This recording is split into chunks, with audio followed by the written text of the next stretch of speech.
felicidades, Irene. Ha sido un día chulísimo, lo estamos pasando genial. Y ¿sabes lo que te digo?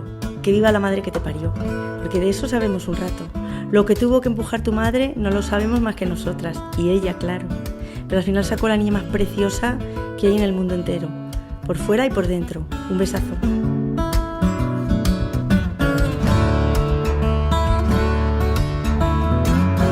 Hay muchas cosas que recuerdo de ti, de todo este tiempo, desde que naciste, de pequeñita, pero lo que me hace siempre reír es aquella vez que pasabas de tita en tita comiendo chocolate, la tita que abría la tableta de chocolate, te ibas con ella, te la comías y cuando se acababa el chocolate se acababa la emoción por la tita, pasaba a la siguiente.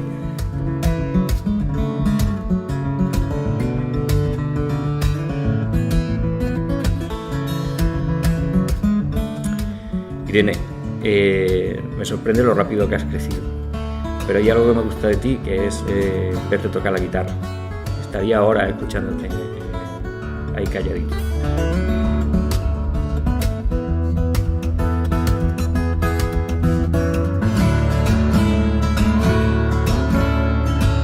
Irene, has estado maravillosa, me has encantado. Es que te he visto feliz y bueno, haciendo tu primera comunión. Qué bien, ¿eh? Encima, qué suerte, ¿eh? Todos los que nos han acompañado. Qué penita que Maribel no estuviera, pero yo creo que ha estado con su energía, con su sonrisa, acompañándonos todo el tiempo. Te quiero mucho, cariño, eres mi sol.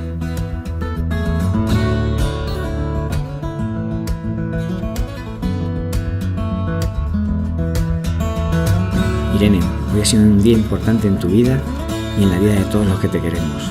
Hemos estado acompañándote en el día de tu comunión, en el que has tenido al Señor, a Jesús, más cerca de ti.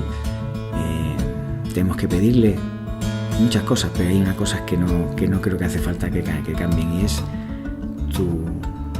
tu belleza, que es mi rubia peligrosa, como siempre te digo, pero también es muy buena, tienes un corazón muy grande y tienes una manera de tratar a las personas con mucha dulzura. No lo cambies nunca. Te quiero.